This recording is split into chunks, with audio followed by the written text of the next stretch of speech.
Very, very warm welcome to this 90-minute event in which, with a handful of eloquent speakers, I'll be putting the cement industry under the spotlight and exploring, within the context of a circular and carbon neutral Europe, the role of co-processing. My name is Katrina Sickle. I'm a former broadcaster and currently a moderator, and it's my privilege to navigate you through these discussions from the relative comfort of my home office. So what are we going to talk about? What are those discussions going to be in the next 90 minutes? Well, we're obviously going to throw co-processing under the spotlight, and we're going to look at it as a mechanism for effectively reducing CO2 emissions from cement production and using a fully circular approach to waste. We're going to look at how it works. We're going to look at some of the types of waste streams covered. And of course, like all these events, we have to identify some of the policy measures, some of the initiatives that can encourage its use at European, but also national level. Now, if you want to be part of these discussions, that is to say, to make your voice heard, you can, but here's the rules. You can put a question to any of our speakers in the Q&A, not the public chat, the Q&A channel at the bottom of the screen. These will be curated by the organisers at Sembureau, and they'll send me a few into the private chat. Please keep your questions super short, Morse code length, say who you are, and to whom it is addressed. Nothing long, no long paragraphs, we just don't have the time. And as you also see from the screen here, you can make your voice heard on Twitter at any time, hashtag co-processing for Europe, for as a figure, please. So I've told you how you can ask questions, but I haven't told you to whom you can ask questions. So we can lose the slide, and there we go, and replace it with, well, the moderator is me, Katrina Sickle, and here you have our speakers. So just take a moment to see who those good people are. They do represent a delightful, diverse selection from across the stakeholder ecosystem. And of course, importantly, we're also going to hear from the EU today. Now, I talked about making your voices heard. It's actually not just on Twitter or in the Q&A, it's also in a number of polls, because it's really good to hear from you, even if it's a little bit of light data gathering, it does help the organisers. So I'd like to launch a poll now, if I may, that would be fantastic. A very simple one, a kind of an icebreaker. So here it is. I'm attending this event because I work in the industry, but I'm less familiar with co-processing. I'm a co-processing expert. I never miss a discussion about it. There's going to be somebody out there, and of whom that is true. Well, I've nowhere better to be on a Tuesday morning in mid-May. I'm here for the great speaker lineup. I want to improve my knowledge of waste streams covered by co-processing, and actually there'll be another poll question on those waste streams in a little while. So take a moment, just take a moment to have a look at those 5 and just choose one. And again, this is a little bit light-hearted icebreaker. They'll get a little bit more intellectually testing as we go along, but it just helps us to get a feel for who you are. So I'm going to give the lovely technician behind the scenes just a few more moments. We'll see who's awake and alert enough to answer that poll. Are you a real connoisseur? Are you a sort of a dilettante? Have you just stumbled in this because actually you've just got so much free time on your hands? Do you think the speakers are absolutely top notch? Or are you just, you know, a bit and you're a bit more curious about some of the ins and outs of co-processing? Let's have a look now. I don't know if we've got some results to display. We need to give them a chance to refresh. There you go. I've actually now got to put on my glasses. Perfect. I work in the industry, but I'm less familiar with co-processing. That is something that Sembureau did tell me. We need to kind of unpack it for people. Oh, wow. I'm a co-processing expert. I never miss a discussion about it. Fabulous. Who's put, I've nowhere better to, oh gosh, okay. I hope that's a joke, but who knows, maybe it's somebody who's going to all sorts of different events to gen up on different subjects. I'm here for the great speaker lineup, wonderful. And I want to improve my knowledge of waste streams covered by co-processing. That's the most. So thank you so much, ladies and gentlemen, for taking part in that poll. Now, I've said enough. I'd like to invite now the Sembureau CEO to join me in a moment. Hang on a second, Koen, because first of all, we're going to have a little bit of an audio-visual refresher to give us an overview of the topic. So could our lovely technicians play our video, please? Thank you.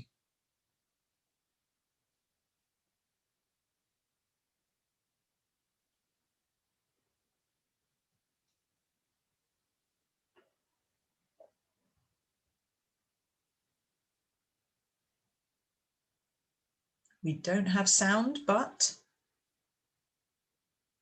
there's no sound. Okay, we're aware. A high amount of energy. There. Okay, we're going to start again. Processing waste to create cement in a circular economy. Did you know that the cement industry is helping to make the circular economy a reality? Every year, 2.5 billion tons of waste is produced in Europe. To tackle waste production, waste needs to be diverted from incineration and landfill to reduce environmental pollution and create a more sustainable and circular economy.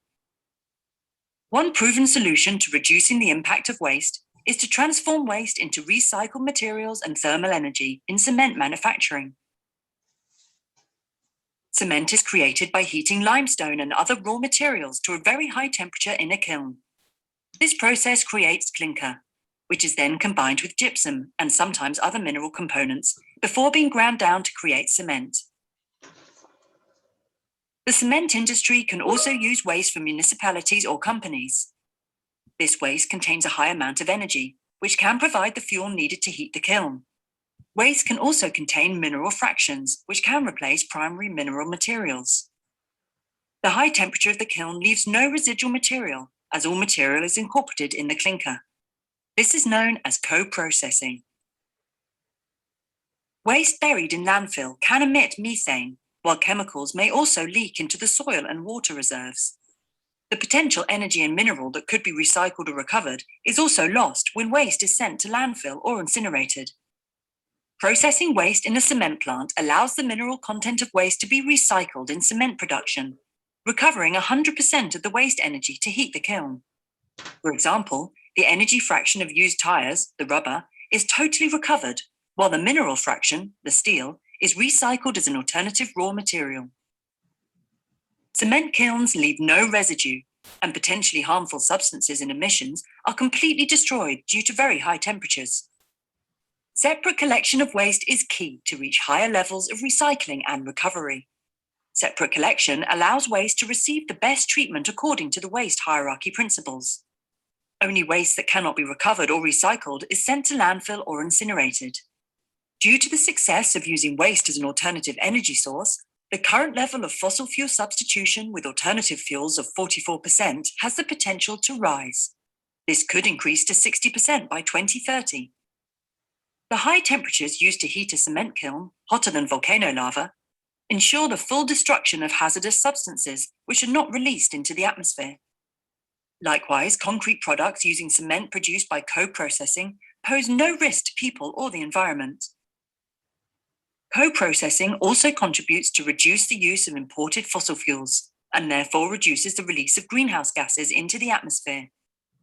Cement is used to create the long-lasting construction material, concrete.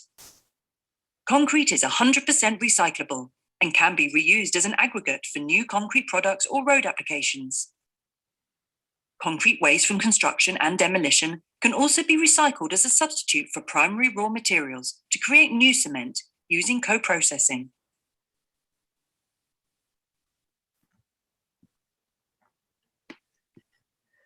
So there we go. I think that's given a really useful overview to start with. I'm going to now invite Koen Koppenholer, who is the CEO of Sembureau, to join me. Now, Koen, do we actually need you here now that we've just seen that really? Oh, look, we've got the name plate again. We've got lots of fabulous nameplates. There you go. Let me just give a second.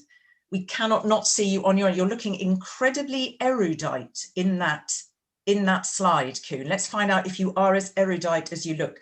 We can lose the slide and you can join me. Hello, and you can unmute yourself. First of all, anything that you need to add, I've got a few moments with you, anything that you want to add there on co-processing itself before I ask you a few other questions? I think it was very well explained, but anything? I think the video was very well explained and also explains the full value chain. I mean, I'm happy to see also the concrete recycling being mentioned in the video, but I think people get a good flavor of what co-processing is all about, yeah. Okay, so the obvious question, first question for you is why this event on this topic now? Well, very briefly, because of the Green Deal. And the moment on the Green Deal goes into a legislative phase, so to speak, and our response into the Green Deal is the carbon neutrality roadmap, where we aim to be carbon neutral by 2050 along the cement and concrete value chain. And I would say three boxes that are ticked in the Green Deal by co-processing. First, CO2 emissions. We have a 21.7 million tons of CO2 avoidance per year through co-processing. Second, resource efficiency. We have less resource to primary raw materials and primary fossil fuels because we use alternative fuels. It's now 48%, so the little video said 44%. It's 48% today with 17% biomass waste. By the way, today we are publishing a very interesting brochure and leaflet on the biomass waste and what it really is and what it's all about. And then thirdly, waste management and the circular economy. We are central to the circular economy through that whole co-processing procedure, and therefore also less waste goes to landfill. So these would be my three main points, Katrina. Okay. And again, I guess an obvious question from a moderator, you know, we heard there very clearly a lot of the positives. You have just again reiterated some of those. What are the prevailing points of view? I mean, some people, as we've seen from answering the first poll, they don't know enough about it. They want to find out more.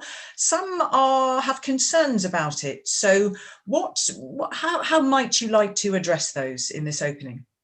Let me put it into context, because we're talking about indeed alternative fuels and alternative raw materials that are used in clinker and cement manufacturing. I mean, people look at the uptake of waste, but it is in part of a process and a thermal energy input into a clinker and cement manufacturing process, which means all the waste we use needs to respond into specific requirements. It needs to have a specific calorific value. It needs to have a certain quality when it comes to materials, and it needs to comply with very strict requirements when it comes to health and safety of the employees, health and safety of the communities in which we operate. So I think from that perspective, all the operations in alternative fuels and materials use are subject to strict licensing requirements, going down to individual plant permits. So I would really emphasize the strict regulatory framework in which the co-processing takes place. And I think I can see that in that video, you put a big emphasis there on the fact that because of these kind of volcanically high temperatures, the harmful substances cannot, they cannot persist. So that I think is important for you because we know that, there are so many that within the entire value chain and the citizen at the other end needs to understand how this works. And I can see that that's something that you put quite a focus on. Certainly, and I think we even have, and that's important to mention, we have global guidance on what types of waste we cannot use. And right. For instance, waste of which the composition is unknown or unpredictable, we won't use into cement kilns. So I think it's an important point to mention here. Okay, and I know that, and thank you, because of all of those different areas you've talked about, the permits, the quality of the waste, access to waste and all of that sort of thing, even modernizing some of the plants in order to boost the uptake of co-processing. All of this is going to be within the conversation with the speakers that we are going to have today. And in the light of that, what would you say is a successful event for you, Koen? What do you want to give to our audience? How do you want them to go away thinking differently or maybe actioning something differently today? What does a successful event look like for you? Well, Katrina, I mean, co-processing is not an easy notion, and that's what we've learned over the past years. So I would say two takeaways. One, if people go away from this session with a sort of aha-erlebnis on co-processing, seeing that it's a combination of material recycling and energy recovery, and the cement sector plays an essential role in that. Two, if people are looking at co-processing as a zero waste solution, whereby all the waste is fully processed, including the ashes that are produced by the waste fuel combustion, as they become a part and an input material into the cement product. So these 2 points would really be great takeaways from my perspective. Okay, well, thank you so much for setting the scene. Before I let you go, and you are going to come back at the end and help me do a kind of a summary, anything else that you didn't get the chance to say at the outset? You talked about the biomass brochure. I know that's something new that's coming out. Have you said all you need to say at this juncture? Yes, I will fully leave the space to the experts, and then I hope for a very interesting discussion. Thank you, Katrina. All right, thank you. Thank you so much. And I'll see you in a bit. So, our CEO is taking a break behind the scenes. He is going to follow proceedings and come back at the end. And before we meet those speakers in person, perhaps I can ask you all, ladies and gentlemen, to do a second poll. Now, if you were paying attention to that video, I think that will help you perhaps answer this second poll. So if I can ask the lovely technical team to put it up. There we go. We're looking at materials used for co-processing. Again, my eyes are so rubbish. I need to put my glasses on, and it really does help. I'm always surprised at that. Isn't that mad? Which of the following materials are currently used for co-processing in cement plants? So take a moment. Wind turbine blades, crisp packaging, potato chips if you're American, or crisps packaging. So we're talking Walkers here, ladies and gentlemen, that kind of thing. The paprika crisps, not fritte. Plastic PET water bottles, nail varnish, and used tyres. So which of the following materials? Obviously, in this case, you can click on more than one. So take a moment. I know some of you are here to learn more about the waste streams. So let's see how good you are, how knowledgeable you are to begin with. So we'll just give you a moment longer. Have a think. Obviously, you can click on more than one. Which materials are currently used for co-processing in cement plants? And let me now ask for that poll to be refreshed so we can see what results have come in. There we go. Wind turbine blades, yes. Potato chips, crisps, plastic PET water bottles, nail varnish. And well, there we go. People were paying attention clearly to the video there, but actually the third one is not used. And I'm sure that our speakers, some of them who are going to join me in just a moment, can even clarify and talk further. So for the 53%, no. The plastic PET water bottles, no, they are not used. Voila. Don't I sound terribly like, look at me, smug? But of course, I didn't sort of know that before I did the research for this, and the team briefed me very rigorously. So we can take away the poll now. And we can replace that. We don't need to see the speaker slide again. I think we're cool. In fact, can I just ask the speakers to join me? Peter Westman, who is Legal Officer at DG Environment, the European Commission. Hello. Susan Pasuki, who is Senior Alternative Fuels Manager at Heidelberg Cement. If you can join me, please. So lovely to see you. Dr. Renato Sark from Montan University in Leuben in Austria. Good to see you. Thank you. And Sigrid Hams, the Association for Secondary Fuels and Recycled Wood, so that's BGS in Germany. So welcome to all of you. Thank you so very much. I feel that when we're in boxes, we should all wave. Do you not feel it's like we're in a kind of a game show? And ladies and gentlemen, I know that I have grilled you before the event on the rules of the game, on keeping things lovely and concise. And what will be great is I can already see questions coming in. So the more time we leave for those, the better it is. And ladies and gentlemen, keep your questions lovely and short, as I said, but they seem to be thus far. So let's just have a little bit of an opening from all of you. I'll start with you, Peter, if I may, and let's have a look at the EU perspective, the bigger picture, the framework. Tell us about the targets in the European Green Deal, which Koen obviously mentioned there, and the Circular Economy Action Plan, and how this all fits together with our topic of today's discussion. Thank you, Katarina.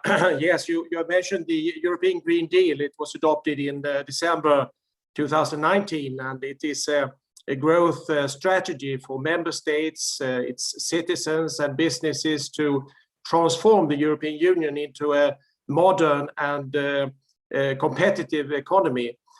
And you have mentioned the avoidance, the strategy, its strategy to avoid CO2 emissions. And another of its pillars, which is very relevant for the topics we are discussing here, is mobilizing industry for a clean and circular economy.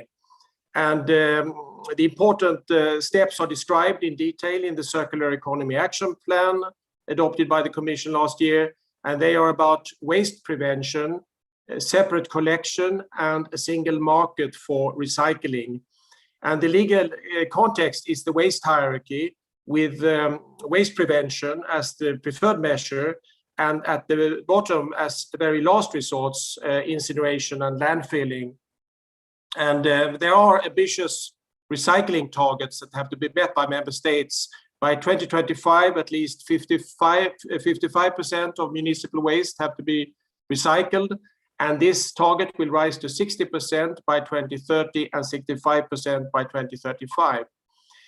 Waste prevention means that no waste should be produced in the first place. It's evident for us that the best waste is the waste which is not generated at all. And member states are therefore required to encourage the reuse of products and setting up systems for promoting repair and reuse activities. And another key element, as I said, is separate collection. It's in Article 11 of the Waste Framework Directive, which includes obligations for separate collection that have existed since 2015.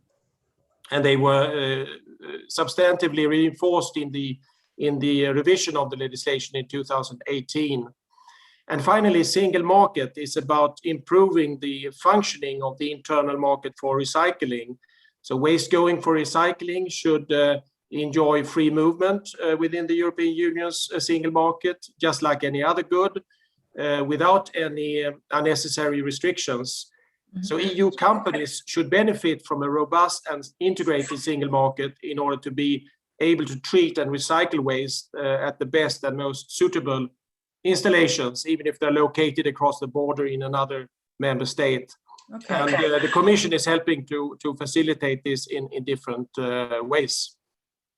While you're on that topic, and before I come to you, Susan, please, because I think it's really important to address this. You talked about the single market for recycling. We're going to hear about how the quality of waste is very, very critical. You talked targets. We've had questions come in, and perhaps just hold your thoughts, my other three speakers, because perhaps Peter can link this to, the revision of the waste shipment regulation. And I'm tying a few things together here.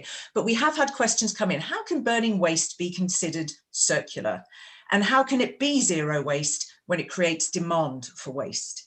Now, I don't mind any of my speakers afterwards can pop in and certainly think about those questions, because they're important ones to address. But Peter, I didn't know whether you wanted to just say literally your two penneth on this. Yes, thank you very much. So indeed, burning waste or incineration, as it is defined in European legislation, is not at all part of the circular economy, and in fact, that is clear. That is not part of the circular economy. What is part of the circular economy is recycling, and the elements of recycling that has been described in the beginning, that can transform waste into some form of product at the end. And of course, the recycling is what is the element of circular economy, and not the incineration. And this is clear in the European legislation, not only in the waste legislation, but also in the taxonomy regulation. I want to underline that incineration is mentioned there as an economic activity which can cause significant harm to the circular economy.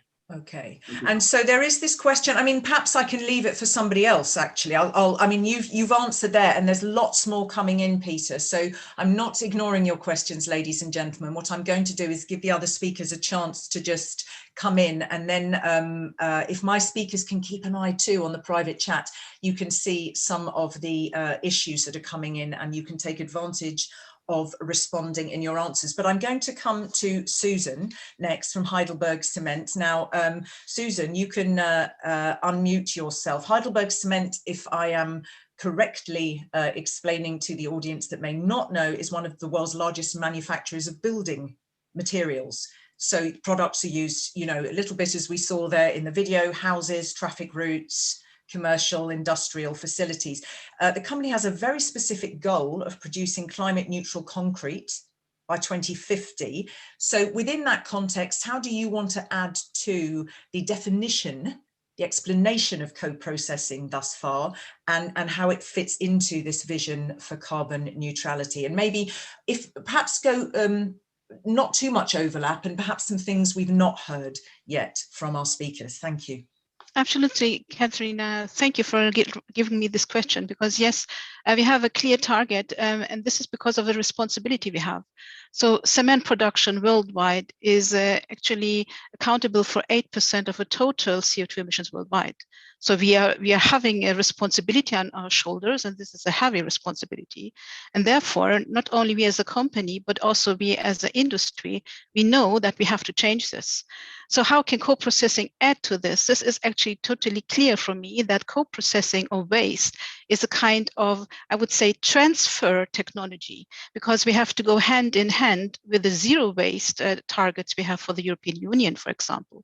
So for the time being, co-processing is the fastest way of having a positive impact on CO2 emission reduction for the fuels we have to avoid fossil fuel usage, but also for using raw materials, which of course also are a kind of borrowing from the future generations.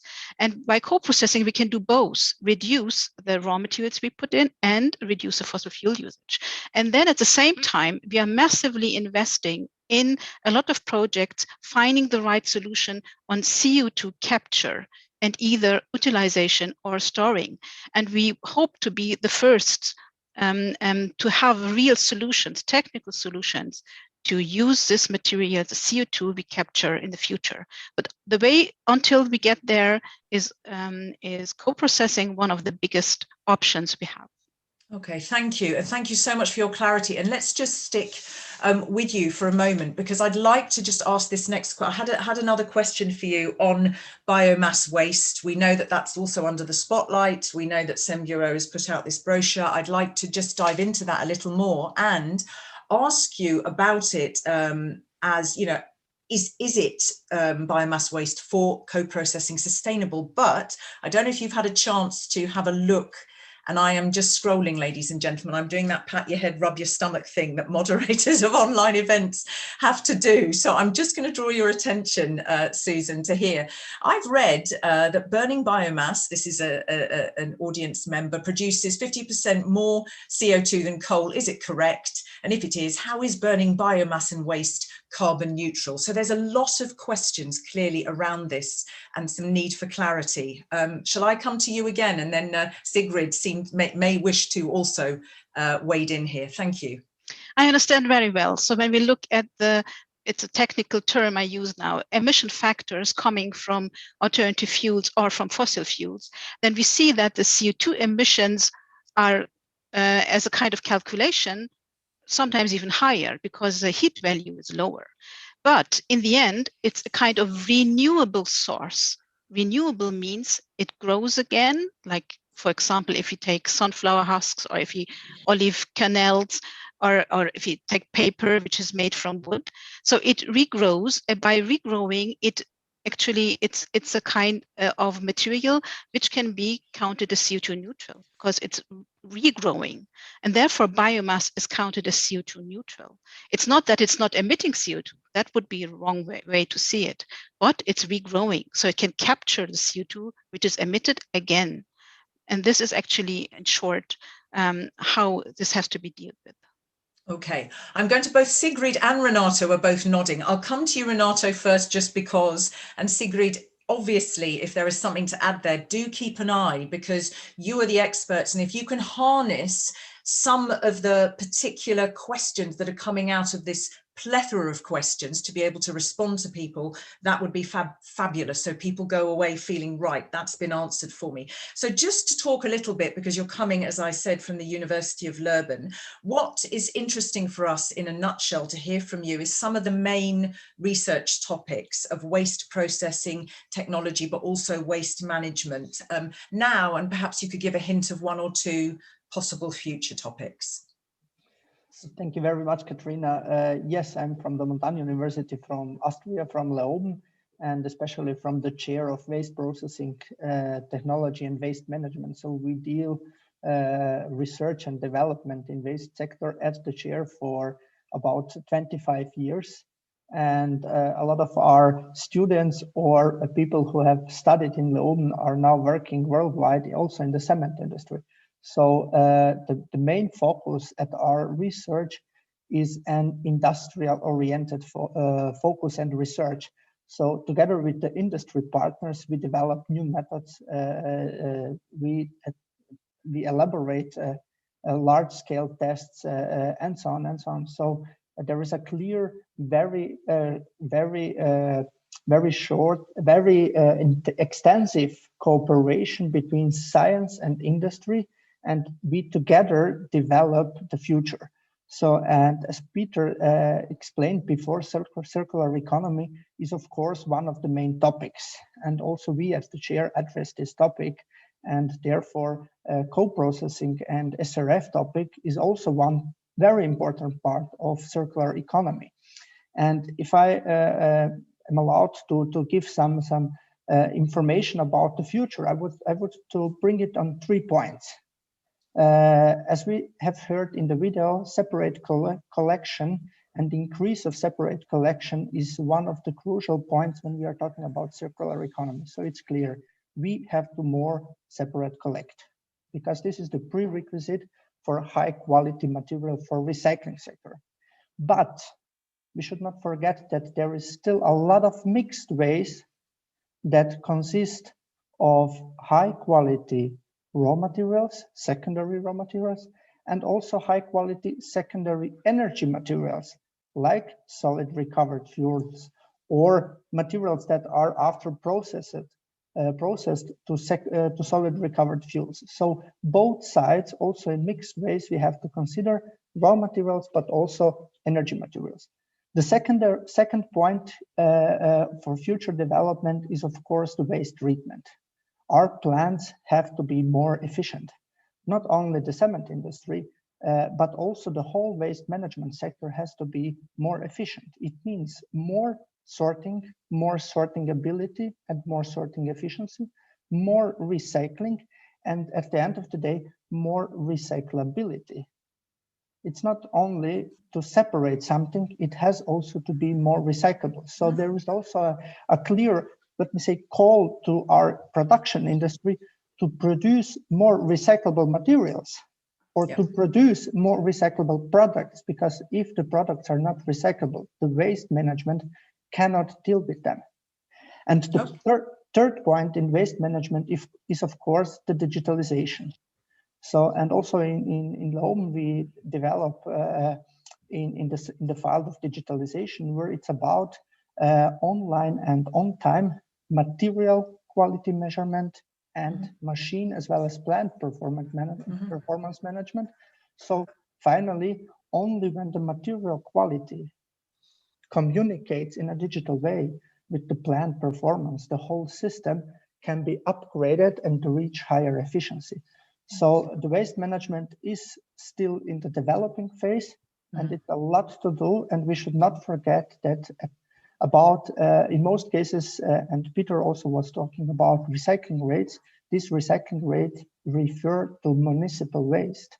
And we should not forget that in Europe, still about 50 million tons of waste is landfilled without any pretreatment.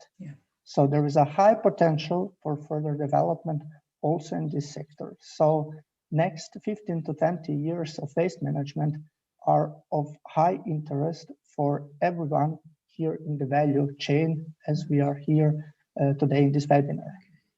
Thank you very much, and some really helpful points there. And I just want to underline that when you spoke first, you said, listen, not first, but in the course of your response, you said, Katrina, plants have to be more efficient. Digitization is a part of this modernization of the process.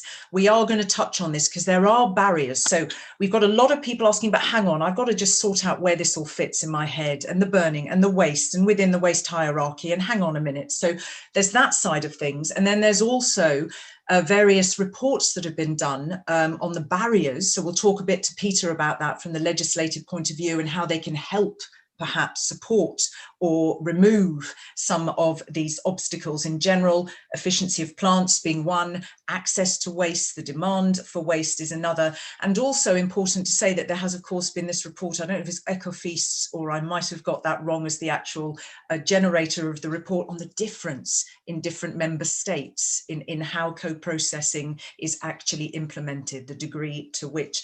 Just one quick thing, and I'm coming to you, Sigrid, you've been so patient. I'm coming to you. Ladies and gentlemen on the panel, do keep your eyes on that all panelists private chat, because then you can prepare some answers to those burning questions from our audience. You mentioned solid recovered fuels there, Renato. Before I move on to Sigrid, just define that, just explain that very briefly, please. Thank you. Yes, the solid recovered fuels, basically it's about 4 important points. First, the waste is solid. So it means we are talking about solid fuels.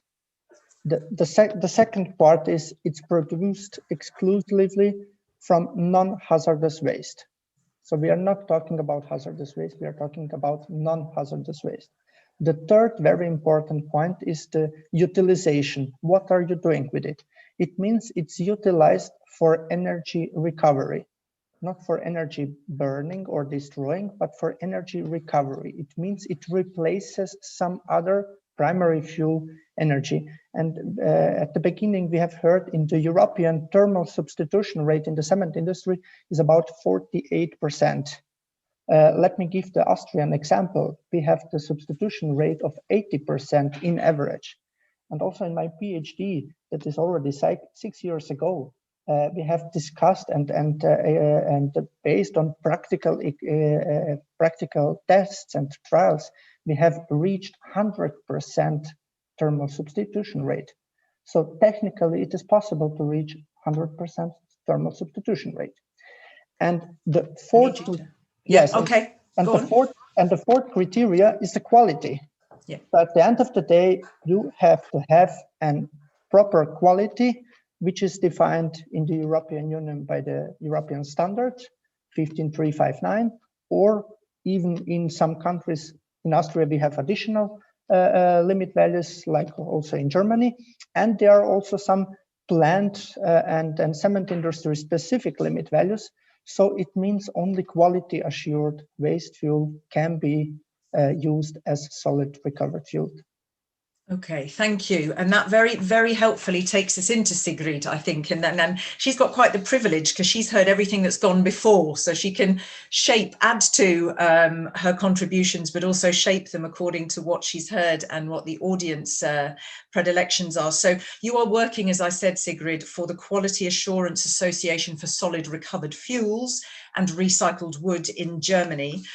So as a substitute for fossil fuels, secondary fuels made from waste are an important component for climate-friendly energy production and, of course, protection of environment and resources. But it'd be good to hear from you which organisations are participating and what is that quality assurance system and how is it helping in terms of solid recovered fuels? Tell us how it's all fitting together, please. Okay, thank you, Katrina. We heard so much about CO2 emissions and so on, and so I try to give some other aspects and throw the light on the quality assurance. I think Renato threw me the ball. All in all, one have to say that solid recovered fuels or co-incineration can only occur when the quality is suitable for the process and enables an environmentally friendly use. So in our opinion, this is only possible with regular and independent quality assurance, as for example, BGS carries out. Our members who join the BGS are solid recovered fuel manufacturers and solid recovered fuel users, and other parties that are interested in quality assurance in this issue. You have to take into mind, or to bear in mind, that there are general demands like having a predefined and a constant calorific value and a low chlorine content. You have a defined grain size and bulk density. You have low contents of impurities, and that's what BGS quality assurance takes into account. We have a very defined quality assurance process, which defines the sampling, the analysis, the internal and the external control. And because you have internal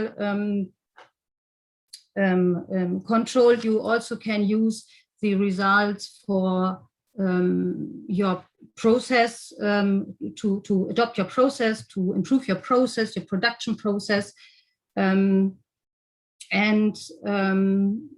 This closed system that we have is, as I said, an independent monitoring, and leads to the transparency and trust between manufacturers and customers. And it is often part of the official plant approval. The BGS certificates for the biomass content in SRF are also accepted under the EU greenhouse gas emission trading. And this is important, I think, because, as we heard, SRF utilization, of course, leads to carbon dioxide savings because of the biomass content, which are there in a notable extent. And SRF produced from municipal or industrial waste fractions as the quality assured solid recovered fuel of the BGS are. The biomass content can vary, for example, from 25 to 60%. And as Susan said, this is renewable. So we can say that these emissions are saved. And additional savings, of course, occur when you consider the substitution of raw meal through the ash content, the recycled part of the SRF. Okay, so thank you very much. And just to make sure that we've completed in one, I mean, whether you wanted to add anything else on the types of wastes, because my next question for you a bit later is going to be just that you've given the whole composite picture for us. Because when you talk there about biomass, and I'm just having a look, we can park the questions for a second because we got so many we can't keep up. So if you can just hold those, Nikos, for a moment, because no, not you, Sigrid. I'm giving a signal to the very, very smart Sembureau policy geek behind the scenes. You know, you talk about biomass. We heard Susan say it's renewable. I don't know whether you, Susan, or anybody, you know, you've got a member of the audience here saying, well, listen, scientists have already said that considering burning organic as carbon neutral is wrong. You've got a lot of thoughts and opinions coming in. Who would like to come back on that, or to put in their point of view? Just raise your hand if you want to unmute yourself. Renato, I saw you. Yeah. Yes, I would give some remarks on this. So it's not wrong. So this is not the exact definition. So on one side we have fossil fuels, and on the other side we have renewables. So at the end of the day, we need the cement, we need the clinker. So finally, the question is just out of what you are going to produce. And so it's very clear, like also the energy production in other sectors, that you have these two options, and the production of energy is required for production of material. And in this case, this is the better alternative than to use fossil fuels. So it's not wrong, it's just a better and sustainable alternative. And regarding, I have read comments and questions regarding, is this recycling or less recycling, downcycling, and so on? Please, we have to be aware that in waste management, we need solutions. Solutions means capacity. So it's very clear, the European Commission, but not only the Commission, the waste management is not introduced and implemented because of the Commission. It's implemented because of us people. So the main aim of the waste management, of the sustainable waste management, is to save the environment, and we are also part of the environment. And the method how we can do it is recycling. So by higher recycling rates, we can save more emissions, we can save more primary materials, and so on. So it's about sustainability, and recycling is a clear method that supports this approach.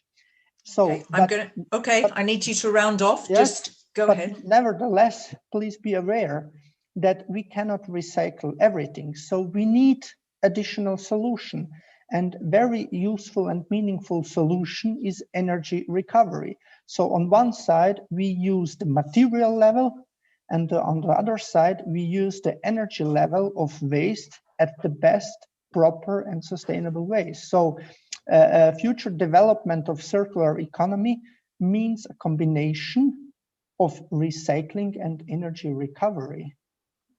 Okay. Not or, it means together. Please. Thank you. Thank you very much, Renato. And I'm going to just park just for a minute there. I'm going to come back to a question possibly for Susan here. I don't know if you've caught it, Susan, because you were talking about the projects that you have going on in the organisation for carbon capture and storage. And there was a question come in there. And forgive me if we're going over a bit of old ground. Sometimes as a moderator, when you're listening and looking and you can't catch everything because you're coming up, feel free to say, no, Kat, we've covered that. And then Peter, you've been so patient. You've probably used the time to see you've got a good couple of questions there. And I definitely do want to come to you about the waste shipment regulation. And you've got a question there that's come in from somebody. But Susan, did you catch this one? Is the CO2 emitted used for CCS or CCUS? If not, waste is only replacing fossil fuel only, still emits CO2 to the atmosphere. What's the plan to reduce this? Actually, the plan is definitely to develop the technology. So we already have several pilot projects where we can show that we can really catch the CO2 out of our exhaust gas. And by catching this, then of course we can turn it, for example, in another product. This can again be a kind of fuel, or for the time being, also storage could be an option. So this is what we are definitely doing about it. But nevertheless, this is something which is now in development. We don't have the, in German we say this Ei des Columbus, the egg of Columbus. We have not found it yet. So we know that there are some technologies, but they are not yet at the end of their development. But we are putting a lot of effort to find them. I really want to put one more point about the waste. For us as a cement producers, we don't want to have any waste as fuel which can be recycled. We don't want it. This is not our target. We are wanting everything what can be recycled to be recycled. And during this process of sorting the recyclables out of the non-recyclables, this is our point. So if there's something which cannot be recycled, this can be taken out, should be taken out, should be prepared, should be analyzed, should be cross-checked, and this is our alternative fuel. And I saw there's also another question, if we need oxygen to do it, or if we have to put something else because the energy sufficiency would not be enough. But this is not true. Actually, we already learned from Sigrid and of course with the quality control, the heat value of this waste-based alternative fuels is high enough to produce cement. You don't believe maybe, but it's what we throw away has still so much value which cannot be recovered if we don't use it in a proper way, for example, energy recovery. Okay. Thank you very much. Sigrid, just while we're still on that topic, I promise I'm coming to you, Peter. You've got two things here. You talked about cement kilns right at the start in terms of emissions requirements, waste incineration plants, and then we were looking at imports of waste and the waste shipment regulation. Sigrid, you were nodding there when Susan, was that just, did you want to add anything, or you're just supporting your colleague there? Do you need to unmute? Yeah.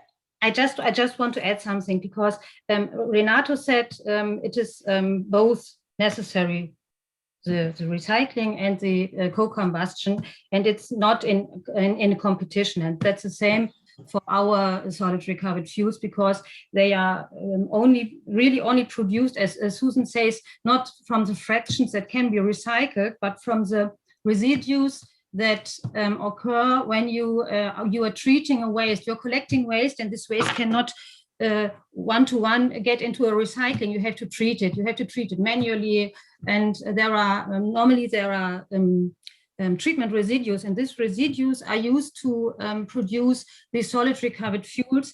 And the Renato said it, the mixed waste fractions also are used to produce solid recovered fuels. Susan said there is enough calorific value, and I can agree. We see it in our analysis. The calorific value for the cemeteries are more than 20,000 megajoules in the solid recovered fuels, and this, of course, occurs from the plastics in the solid recovered fuels, but there are also the biomass components like wood, paper, cardboard, packaging, textiles, and so we have both. We have a high calorific value and a part that is biodegradable. Okay. Thank you very much. Now, ladies and gentlemen, we've got questions coming in all the time. You might have to, Nikos, just slow them down. And let me just say, would it be, I have to ask you, if we don't answer every question, and we've got members of the audience who clearly want to know more, clearly, and brilliant, and what's splendid about events is that they have a lot of things to say and ask. Should they need to get in touch with you, can they do so afterwards? I'm not thinking you're going to be deluged. Okay, so there at least we know that. Peter, oh my God, thank you for not going off for a coffee or a triple vodka and tonic, and for remaining, not even looking at your phone. I applaud you. So let me give you the floor. You can unmute yourself. You've had a few questions come in there, and you've had this question also about mitigating the import ban of waste. So let me give the floor to you, sir. Thank you, Katarina. Yes, the shipments of waste there are several questions. In fact, we have in the waste shipment regulation, EU waste shipment regulation from 2006, provisions that establish the internal market for waste for recycling, waste for recovery and waste for recycling. So also going for energy recovery, but of course also including recycling and preparing for reuse operations. Such waste should then circulate freely within the European Union, and one of the problems have indeed been that the provisions have not always been able to ensure the efficient functioning of the internal market. So the work which is now linked with the Green Deal, or which is actually to align the waste shipment regulation with the Green Deal and the Circular Economy Action Plan, is to facilitate shipments within the European Union for recycling and recovery and for preparing for reuse operations. And so it does not, the internal market does not include the lower parts of the waste hierarchy, let's say. But for waste for recycling, there is several options being considered. For example, at the moment we have a very heavy paper burden when it comes to notifying waste shipments going for recycling, and sometimes creating impediments for waste going across the border to other member states, which should be even better recycled in a specific installation. And for that reason, to get rid of this paper burden, there are proposals to create an electronic system, so electronic interchange of data for waste shipments. That's one thing. And another thing is the procedures that are notification procedures that have to be in. Sorry, Peter, you've got a little bit of interference. Are you out on a windy moor or a hill? No? I cannot hear. Okay. I don't know. You haven't done anything different. I just wondered. No. Okay, we can just hear a little bit of interference, but okay, if you can't see anything obvious. No. Let me hand back to you. So I just to mention the different options we are considering for revising the waste shipment regulation. So during this year and aligning it with the Green Deal and the Circular Economy Action Plan. And there are different options. Also, the procedurally to facilitate procedures for for recycling.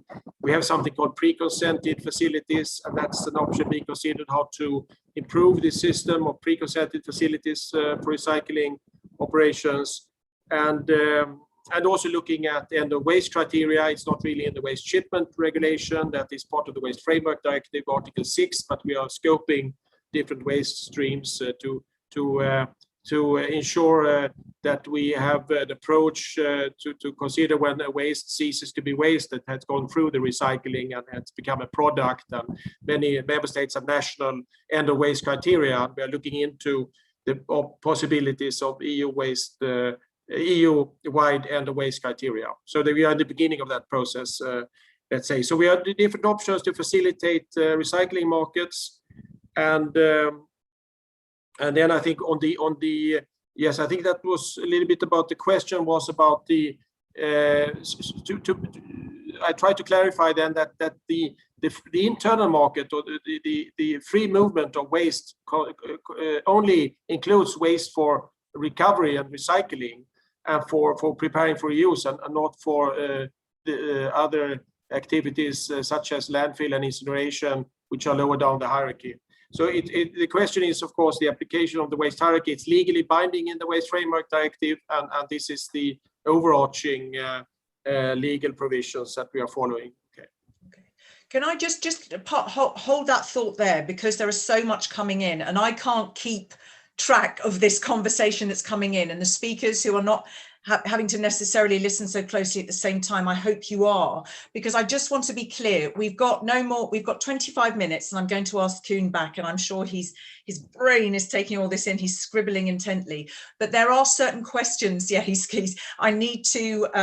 would like to get out there, which are the challenges to increasing the rates, some of the policies, and particularly some of citizens' fears about emissions and other issues. I'd put that to Koen in the beginning, and then a little bit on the waste management systems at national level. So how, for example, in Germany, Sigrid, co-processing fits in. So I want to leave space for that. But before I do, if Renato, Sigrid, Susan, even Peter, you've been just catching things there in this conversation that you have, Renato, let me hand the floor to you. Thank you so much. Yes, maybe just to make something clear, because I read all these comments, and please do not misunderstand. When I say energy recovery, it means, like also Peter said before, in the waste hierarchy, it's very clearly defined when we are talking about energy recovery. So it's the fourth step at the waste hierarchy. So it means when the R1 operation is in place. And R1 operation means also incineration, but with high energy efficiency, and means also when you are utilizing solid recovered fuels in the cement industry. So this is not what, based on the comment, was discussed. When Peter is talking about this incineration has not a future together with landfill, it means incineration as a disposal operation at the last level of the waste hierarchy. So I think we all, more than 300 people that are here in this webinar, are clear that waste incineration and landfill, in case they are defined as disposal operations, do not have their future. But when we are talking about energy recovery on the fourth step of the waste hierarchy, then this is what we mean here. And when we are talking about co-processing, it's a mixture, as Sigrid and Susan explained before, it's a mixture of the third position in the waste hierarchy, recycling to a certain level. It's called recycling index for solid recovered fuels and currently developed in an international process of the standardization. And as I said, it's a mixture of recycling and energy recovery. So it's a mixture of the third and fourth step in the waste hierarchy. So please do not misunderstand when I say energy recovery, it means the fourth step of the waste hierarchy. And some questions are about there is a quality criteria, high calorific value. Does it mean that more plastic put on the market and hinders its separate collection and recycling? Sigrid I can give Sigrid a chance to come in there if I can, just to let her come in. And yes, your lovely technical team, I know we have a poll. I hadn't forgotten. I was getting so caught up. I think this is an event in which the most questions have been thrown at these good people, but we will come to the poll in a minute. Hold that thought. Sigrid, do you want to answer? Then there was something that I wanted to just talk about, a question that came in from a Juliet Curry about what is the future alternative fuels for the future, and then we can do, in fact, that can lead us nicely into a poll on alternative fuels. So Sigrid, then one person to answer the question from Juliet Curry, and then we'll come to a poll. Sigrid, for you, please. So I don't should answer the question what will be the future. No. It was you wanted to come in. Renato was yeah, no. Okay. Okay. So what should I answer now? Renato, shall I let me come back to you because you were in a flow. No worries. It's not a problem. Maybe I can split the answer together with Sigrid. The question was if one quality criteria is also heating value, does it mean that more recycling of plastics means that there won't be enough energy for solid recovered fuels? So on one side, thank you, Renato. Yes. So maybe I will do the energy part, and you can explain the possibilities for the utilization. Okay, and if you can keep it as concise as possible, please, my good people. Thank you. So when we are talking about energy, you have to consider that there are different types of solid recovered fuels used in the cement industry. So we have to divide between primary and secondary firing systems. So in the primary system, you need high energy demand and high calorific value because of the very high, as you, Katerina, said in the beginning, volcano temperatures. So very high temperatures, you need also high calorific value. But in the secondary part of the kiln, you need lower temperatures.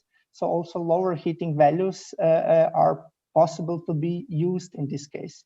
And maybe Sigrid, you can explain this correlation between heating value and plastic content, and what does it mean for the future, please? Okay. Just before the question, if calorific value is a quality criteria, calorific value is of course a criteria if a material can be used in the co-processing or in other processes, because co-processing needs, as we heard, high calorific values, and these are often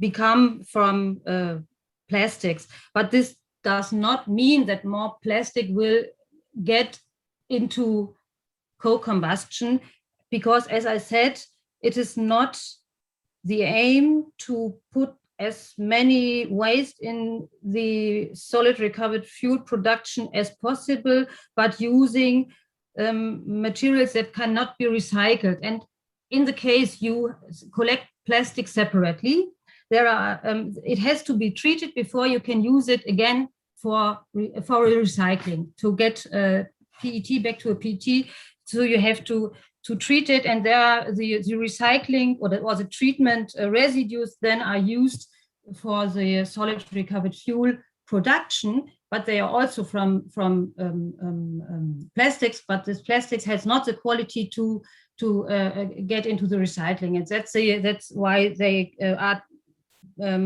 not in a competition, I think. And this would not mean that more plastics will go into the incineration. And Susan said it will only be a technique for the transfer technique for the next years. Thank you so much. Thank you. I'm going to broaden the discussion out, but first we're going to do the next poll. So what will the annual equivalent CO2 emission savings be if the alternative fuel rate at the EU reached 100%? What would the annual equivalent CO2 emission savings be if the alternative fuel rate in the EU reached 100%? Equivalent to annual emissions from almost 3 million cars, 15 million cars, or 30 million cars. So take your time to have a think about that. And then I'm going to hand now back to Peter and to Susan to look at some of the challenges. What are some of the barriers? How do we support co-processing? What are citizens' fears? What are some of the policies that are needed and some of the challenges that we need to address? So let's just give a moment. What would the annual equivalent CO2 emission savings be if the alternative fuel rate in the EU reached 100%? And what answer? Do we have the correct answer? Let's see.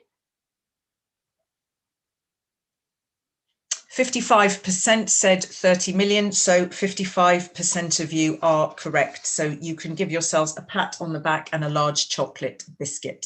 Thank you very, very much. Let me now come back to Peter and to Susan. I'll kick off with the bigger picture, how the Commission can support member states in improving separate waste collection. So some of those obstacles that you have all identified and that I talked about, whether it's modernizing plants, whether it's access to waste, whether it's licensing, whether it's waste management plans at national level are just not well defined, or whether there is a lot of, NGOs and people are just saying, no, that's not, I don't want that in my backyard, I'm afraid. So Peter, I'll start with you, and then Susan, I'd like you to complement that. Just define some of the ways in which the Commission is supporting member states and in... Firstly, separate collection, of course, which is one of the key instruments to ensure that the high... We've got, sorry, Peter, you sound like you're a little bit underwater. You haven't changed any of your sound settings, no?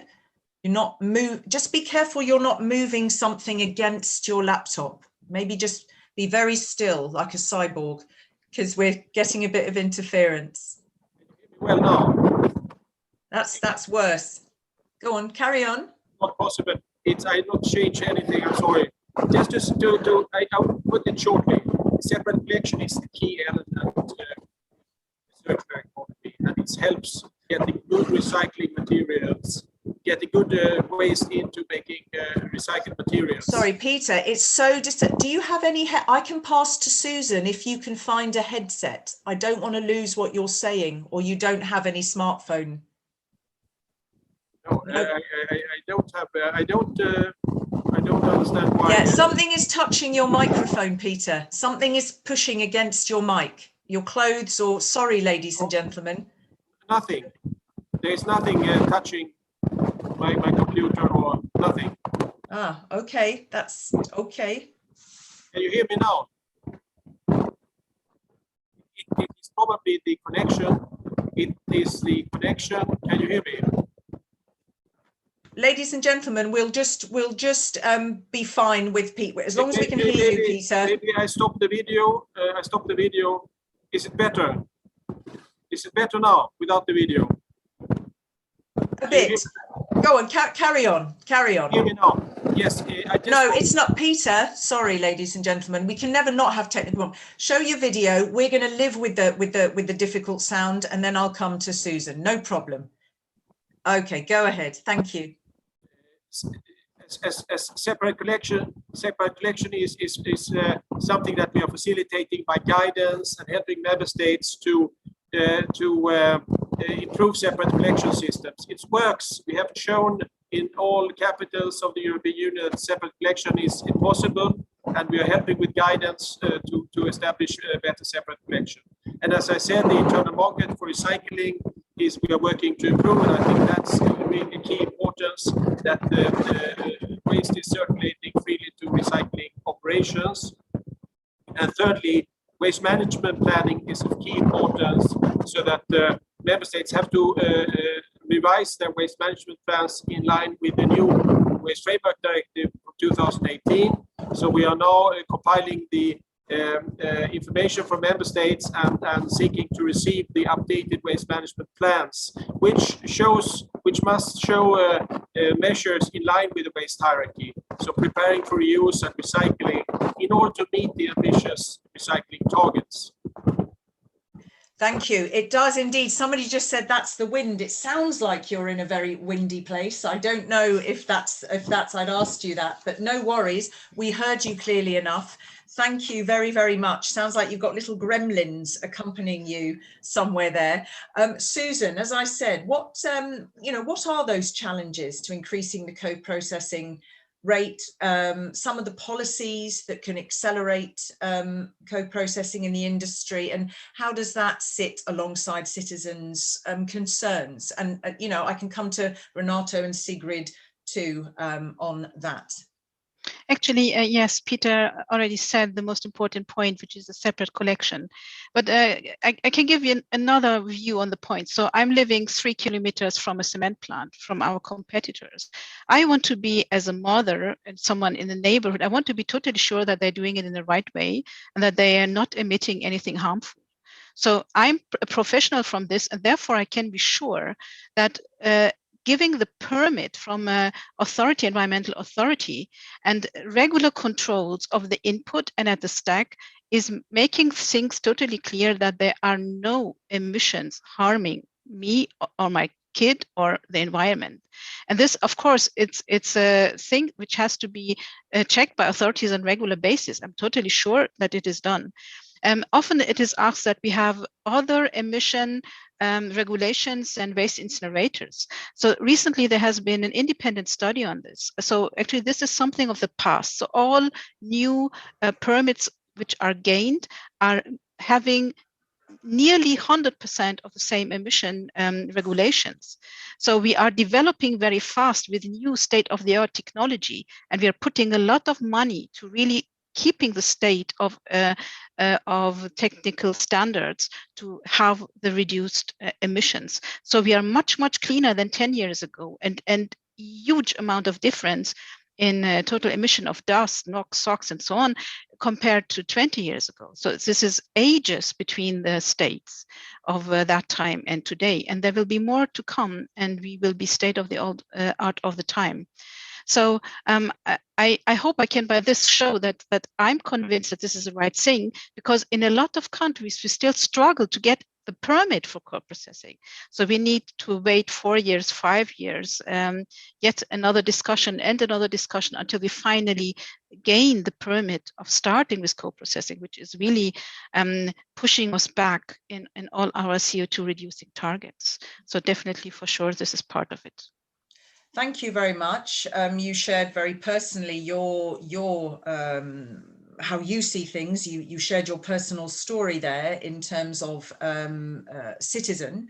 Let me just also look in that, and you were talking about the challenges with permits. If I come to Sigrid and I said, it's useful to see how the waste, the co-processing fits in the waste management system in Germany. And just as a reminder, but I know the audience will know this very well, that in the Commission communication in 2017 of Waste to Energy, cement plants shall be considered by member states when reviewing national waste management plans. So what can you add in terms of perhaps public perception, and also how co-processing fits in where you are in your member state, Sigrid? Okay, then first of all, I have to say that in Germany and in other European countries, it is not allowed to landfill any untreated waste. That's why we collect different waste fractions separately, like bio-waste, like lightweight fraction, like glass, like paper, and so on. These materials, as I said, has to be treated before recycling, and the co-combustion then, the production of solid recovered fuels then use the residues out of these treatment for recycling.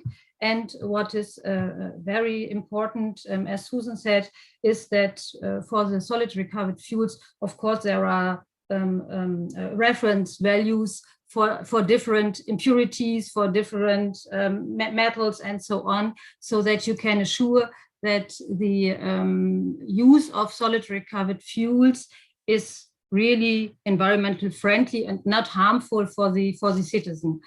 And as we said, as Renato said, and as we said, we think it's a part of the total waste management system and not in a competition.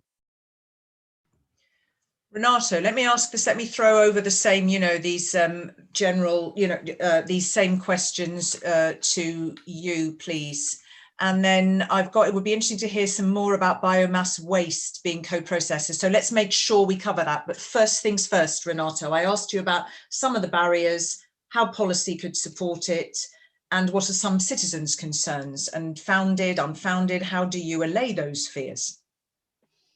Yes, I'm very, very big fan of quality assurance. So like in every procedure, also when we buy some product, it's about quality. At the end of the day, we have different qualities for different prices, and nothing else is also in the waste sectors. You can buy different qualities also on recycling market for different prices, and also on energy recovery market. There are different qualities and therefore also different prices. So one very important point when we are talking about utilization of waste fuels in cement industry or other processes is to define the quality as much as you can.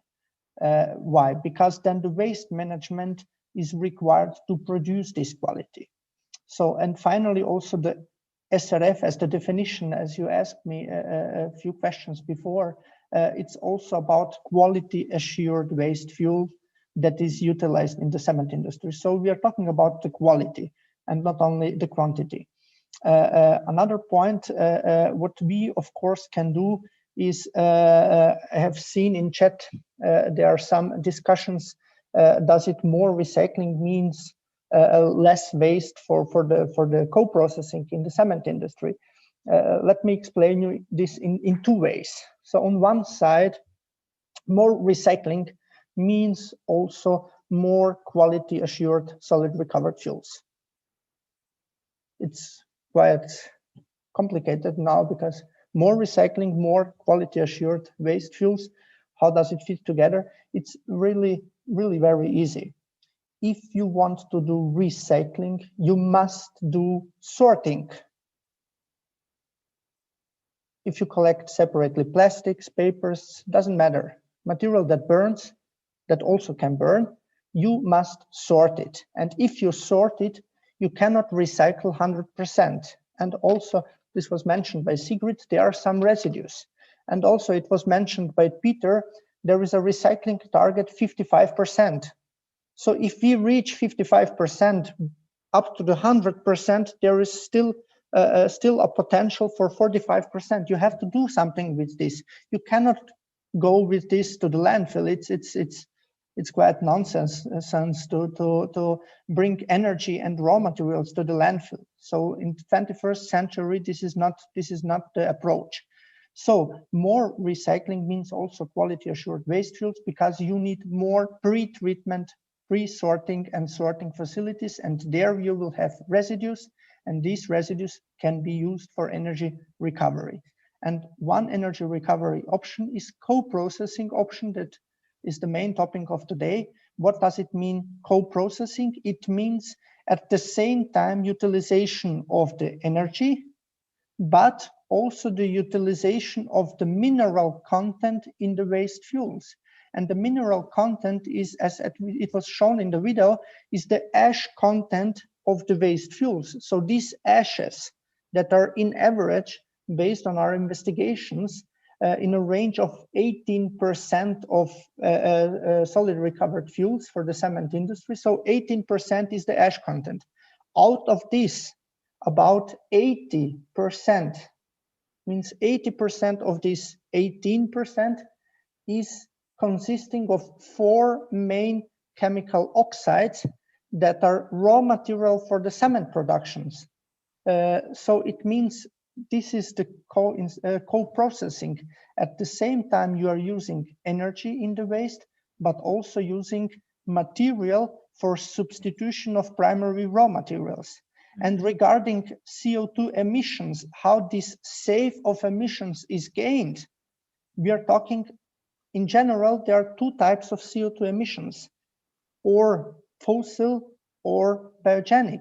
And in this case, we use biogenic CO2 emissions and can reduce and save the fossil CO2 emissions. So of course you will produce, yes, of course you will produce CO2 emissions, but their source is not the fossil, it's the biogenic. So, and this is the crucial point when we are talking about saving of fossil CO2 emissions. So not about saving of CO2 emissions, it's about saving of fossil CO2 emissions, because fossil CO2 emissions are mainly the emissions that are currently or nowadays a very important topic when we are talking about climate change. Okay, I need you to round off, Renato. Yes, as greenhouse gas import, yes.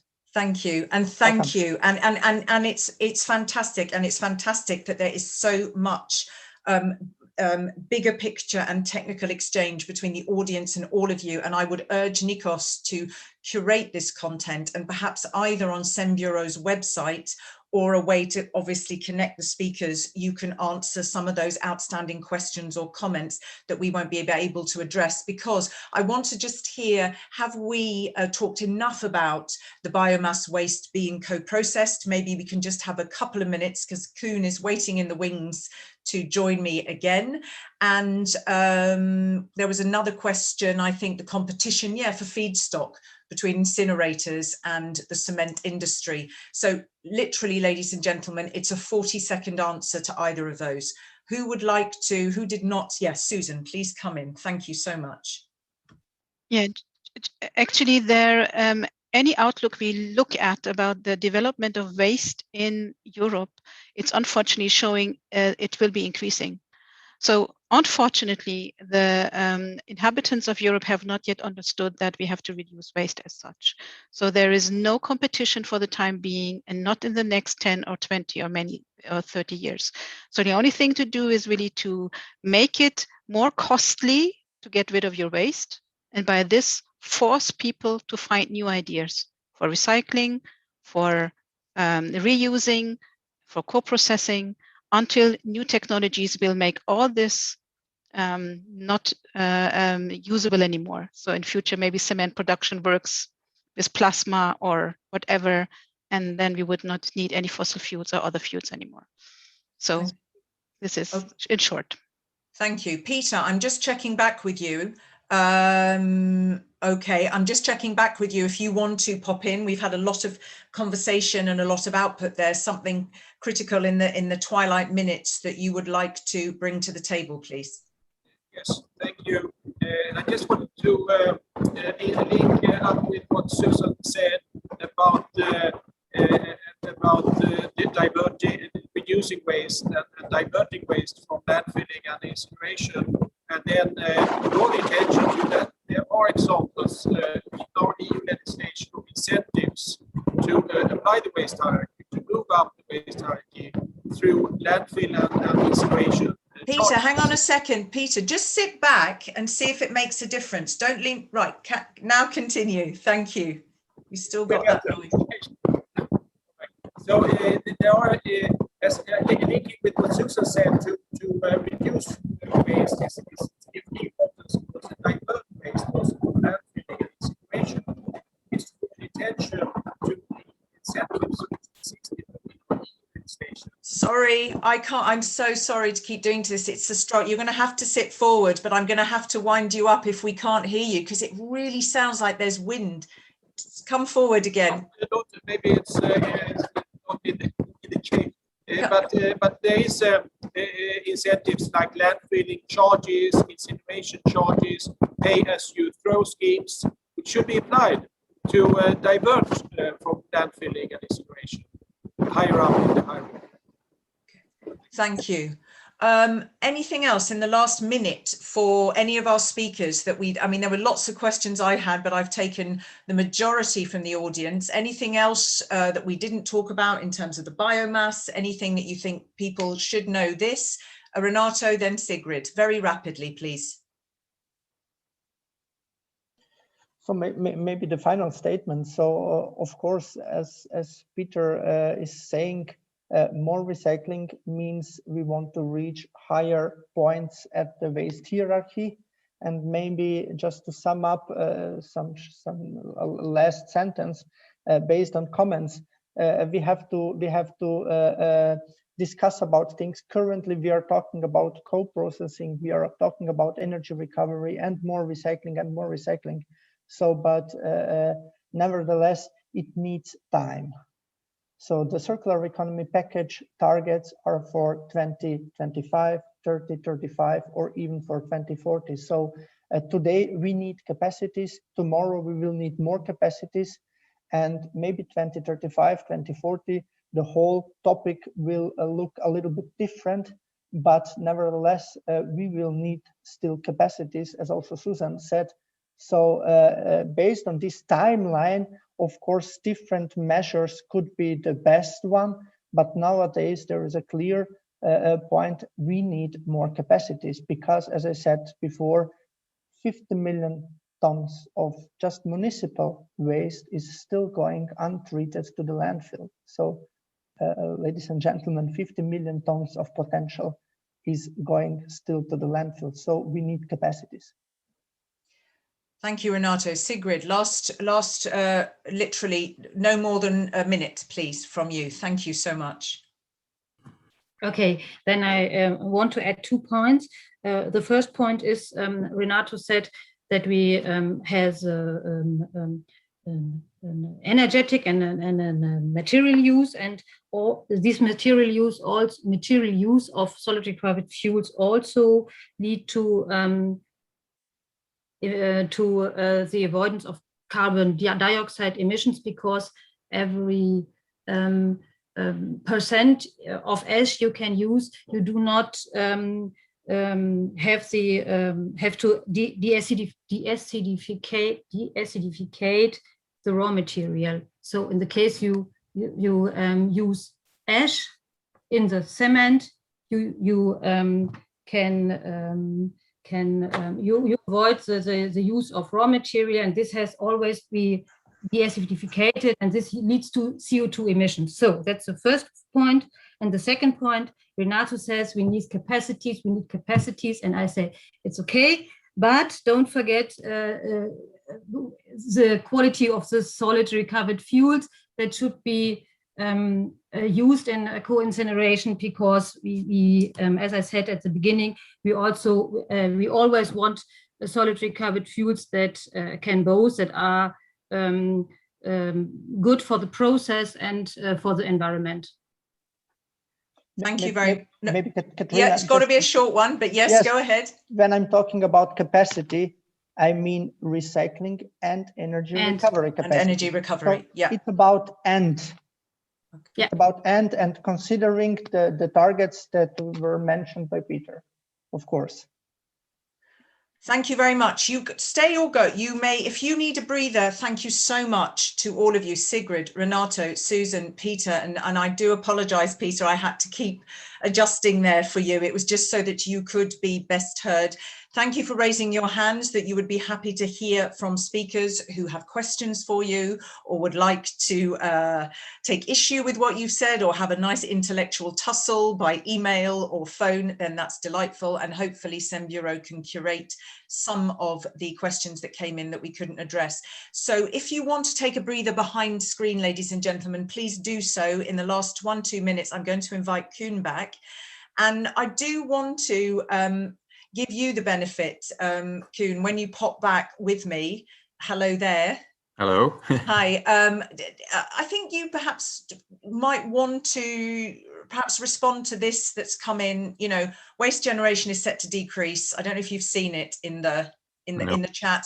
With the Circular Economy Action Plan of the Commission priority goal, let's focus on that rather than trying to keep waste generation high, building more capacities for burning is locking in the system that requires constant waste. What do you want to say in response to that?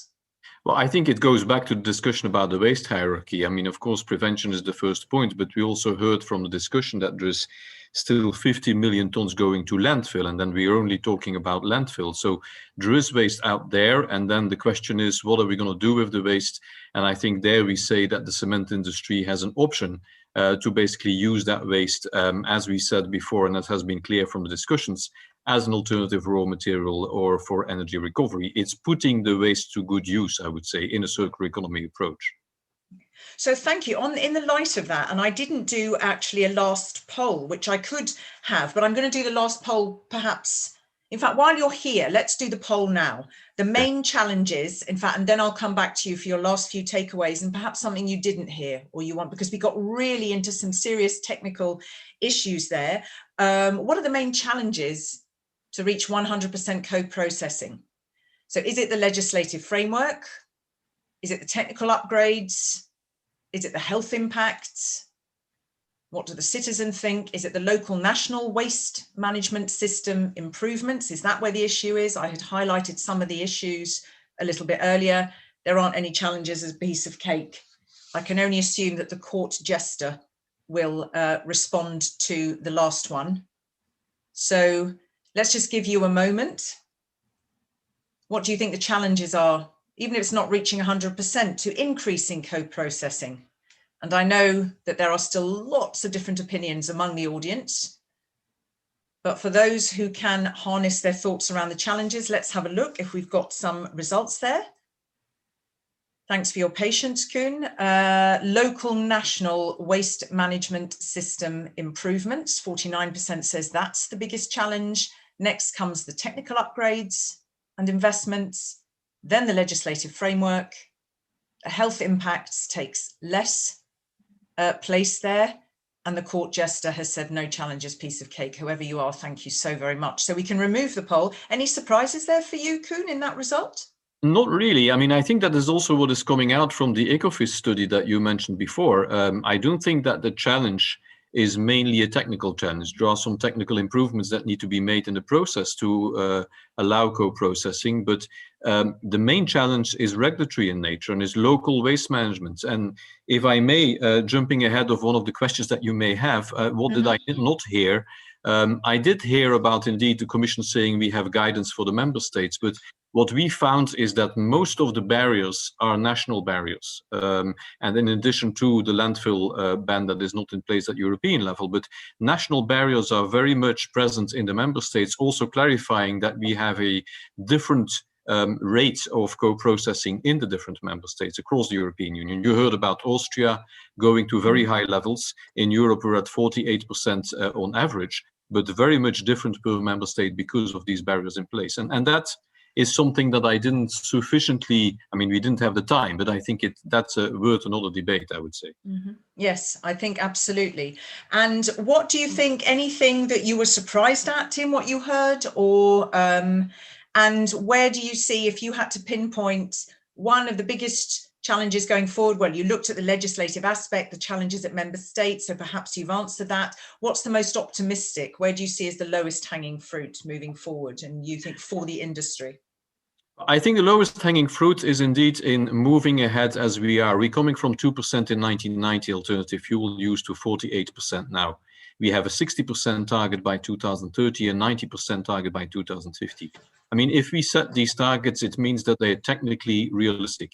The takeaway in terms of the challenges going forward is indeed, as I said, the regulatory ones, but also the issues that have been mentioned during the conversation. I mean, it's waste treatment, more pre-sorting, more pre-treatment, sorting possibilities. These are issues that need to be developed in the whole waste management area. And I think these are challenges not only for us, but for the whole chain and for society at large. So I think we're all in the same boat on these issues. And I asked you at the beginning, what's a successful event? How did you feel it went? Were you pleased with what came out of it? Were you surprised at what the nature of the questions and the kind of conversation that was had? Well, Katrina, I mean, I'm not really surprised at the number of questions, but what I was very pleased with and surprised with is the the rich debate. I mean, it was as if there was a parallel debate in addition to the one with the experts. So Yes. I saw the questions coming in the chat. Yeah. I saw the exchanges between people in the chat, not necessarily only with the experts. So I'm very pleased with that. And it shows that we need to indeed clarify a lot. We need to explain a lot. And this is the start of that explaining. And I'm very happy about that and very happy to engage going forward. Okay, thank you. You're right, and just for you to be to know, but you probably kept your eye on it. A lot of there have been several comments saying very interesting webinar. So I think that, you know, good for you that you've done your job. And where I do applaud you as a moderator is you did not stuff too many speakers in too short a time, and I think that's what gave, you know, the space to be able to discuss in the way that we did and take so many audience questions. So genuinely, thank you so very much. Have you said all you need to say, Koen? Shall I? I would like to thank you, Katrina, because I think you did a marvelous job in guiding the debate, in making sure that we kept the pace.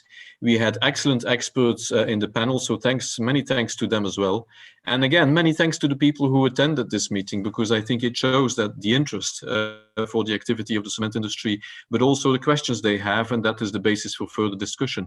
Maybe if I may, one very last point is that I would like to seize this opportunity to also announce a next event that we will hold, which is on the 12th of October.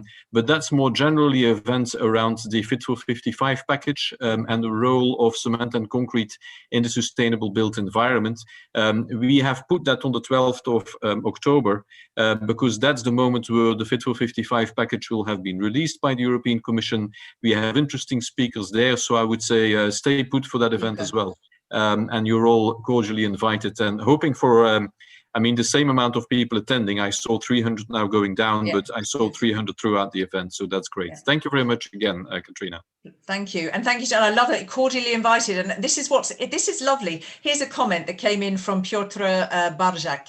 Thanks for an interesting debate, even if I disagreed with 75% of what was said. 75%, there's 25% common ground there. Yes. Let's find together a way out of these problems. Feel free to reach me on Twitter at @pbarjak. So I think that's excellent. The point is, it's keeping the discussion open and being prepared to listen to another point of view and see where you decide there's common ground, where you might have nudged a little bit of a different opinion, and where you go away and say, well, I think I need to go back and listen to something like that again because it's piqued my curiosity and I want to know more. So you've succeeded very well in this event. So it just remains for me to thank you, Koen, and to all of our 4 brilliant, brilliant speakers for sharing just a fraction of their considerable brains. Thanks, of course, to CEM Bureau for organising and hosting the event, and for the technical and logistical support behind the scenes from ZN Consulting. They've been busy keeping the lights on and the show on the road. So thank you for that. Of course, a big thank you to the audience for not just registering,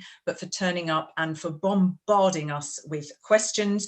Do get in touch with CEM Bureau. I think they will probably curate some of those, or at least give you access to the speakers by email, and spread your learnings to the wider community. #co-processing 4 with a 4 Europe. And on that note, it's goodbye from me. I wish you very, very much luck in your endeavours. Keep thinking, keep safe, and have a very, very good Tuesday afternoon. See you again, perhaps another time. Thank you very much. Thank you. Thank you.